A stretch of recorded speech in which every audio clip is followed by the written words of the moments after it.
Ozma of Oz by L. Frank Baum. Chapter 8. The Hungry Tiger. The first thing Dorothy did was rush into the embrace of the Scarecrow, whose painted face beamed with delight as he pressed her form to his straw-padded bosom. Then the Tin Woodman embraced her, very gently, for he knew his tin arms might hurt her if he squeezed too roughly. These greetings having been exchanged, Dorothy took the key to Tik-Tok from her pocket and wound up the Machine Man's action, so that he could bow properly when introduced to the rest of the company.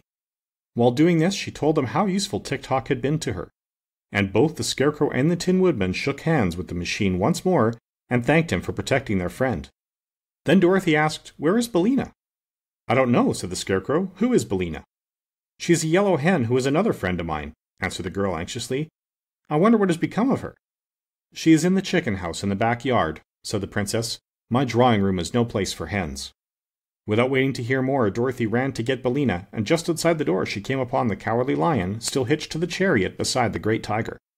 The Cowardly Lion had a big bow of blue ribbon fastened to the long hair between his ears, and the Tiger wore a bow of red ribbon on his tail, just in front of the bushy end.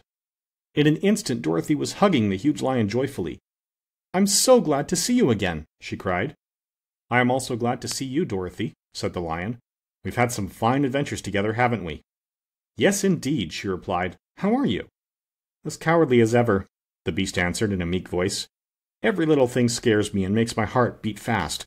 But let me introduce you to a new friend of mine, the Hungry Tiger." "Oh, are you hungry?"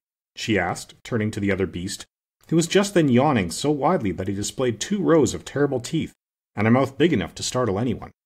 "Dreadfully hungry," answered the tiger, snapping his jaws together with a fierce click. "Then why don't you eat something?" she asked. "It's no use," said the tiger sadly. "I've tried that, but I always get hungry again." "Why, it is the same with me," said Dorothy, "yet I keep on eating." "But you eat harmless things, so it doesn't matter," replied the tiger. "For my part, I'm a savage beast, and have an appetite for all sorts of poor little living creatures, from a chipmunk to fat babies." "How dreadful," said Dorothy. "Isn't it, though?" returned the hungry tiger, licking his lips with his long red tongue. "Fat babies, don't they sound delicious? But I've never eaten any because my conscience tells me it is wrong. If I had no conscience, I would probably eat the babies and then get hungry again, which would mean that I had sacrificed the poor babies for nothing. No, hungry I was born, and hungry I shall die. But I'll not have any cruel deeds on my conscience to be sorry for." "I think you are a very good tiger," said Dorothy, patting the huge head of the beast. "In that you are mistaken," was the reply. "I am a good beast, perhaps, but a disgracefully bad tiger. For it is the nature of tigers to be cruel and ferocious, and in refusing to eat harmless living creatures, I am acting as no good tiger has ever before acted. That is why I left the forest and joined my friend, the Cowardly Lion." "But the lion is not really cowardly," said Dorothy. "I have seen him act as bravely as can be." "All a mistake, my dear," protested the lion gravely. "To others I may have seemed brave at times, but I have never been in any danger that I was not afraid." "Nor I," said Dorothy truthfully, "but I must go and set free Billina, and then I will see you again." She ran around to the backyard of the palace and soon found the chicken house, being guided to it by a loud cackling and crowing and a distracted hubbub of sounds such as chickens make when they are excited. Something seemed to be wrong in the chicken house, and when Dorothy looked through the slats in the door, she saw a group of hens and roosters huddled in one corner and watching what appeared to be a whirling ball of feathers. It bounded here and there about the chicken house, and at first Dorothy could not tell what it was, while the screeching of the chickens nearly deafened her. But suddenly the bunch of feathers stopped whirling, and then, to her amazement, the girl saw Billina crouching upon the prostrate form of a speckled rooster. For an instant they both remained motionless, and then the yellow hen shook her wings to settle the feathers and walked toward the door with a strut of proud defiance and a cluck of victory, while the speckled rooster limped away to the ground of other chickens, trailing his crumpled plumage in the dust as he went. "Why, Billina!" cried Dorothy in a shocked voice. "Have you been fighting?" "I really think I have," retorted Billina. "Do you think I'd let that speckled villain of a rooster lord it over me and claim to run this chicken house as long as I'm able to peck and scratch? Not if my name is Bill." "It isn't Bill, it's Billina, and you're talking slang, which is very undignified," said Dorothy reprovingly.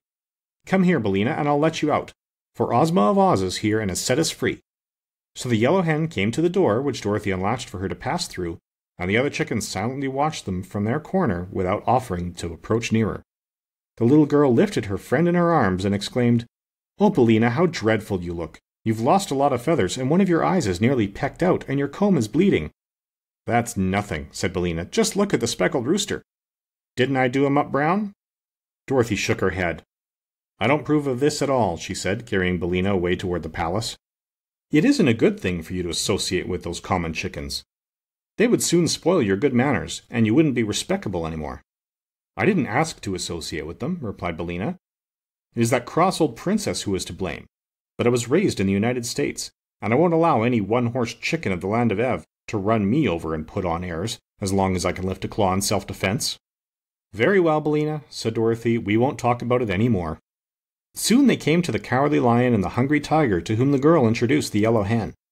"Glad to meet any friend of Dorothy's," said the Lion politely. "To judge by your present appearance, you are not a coward, as I am." "Your present appearance makes my mouth water," said the Tiger, looking at Billina greedily. My, how good you would taste if I could only crunch you between my jaws. But don't worry, you would only appease my appetite for a moment, so it isn't worth while to eat you." "Thank you," said the Hen, nestling closer in Dorothy's arms. "Besides, it wouldn't be right," continued the Tiger, looking steadily at Billina and clicking his jaws together. "Of course not," cried Dorothy hastily. "Billina is my friend, and you mustn't ever eat her under any circumstances." "I'll try to remember that," said the Tiger, "but I'm a little absent-minded at times." Then Dorothy carried her pet into the drawing-room of the palace, where Tik-Tok, being invited to do so by Ozma, had seated himself between the Scarecrow and the Tin Woodman. Opposite to them sat Ozma herself and the Princess Langwidere, and beside them was a vacant chair for Dorothy. Around this important group was ranged the army of Oz, and as Dorothy looked at the handsome uniforms of the 27, she said, "Well, they seem to be all officers." "They are, all except one," answered the Tin Woodman. "I have in my army 8 generals, 6 colonels, 7 majors, and 5 captains, besides 1 private for them to command. I like to promote the private, for I believe no private should ever be in public life.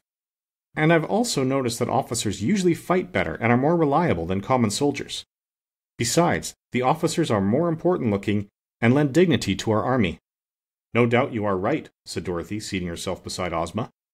"And now," announced the girlish ruler of Oz, "we will hold a solemn conference to decide the best manner of liberating the royal family of this fair land of Ev from their long imprisonment."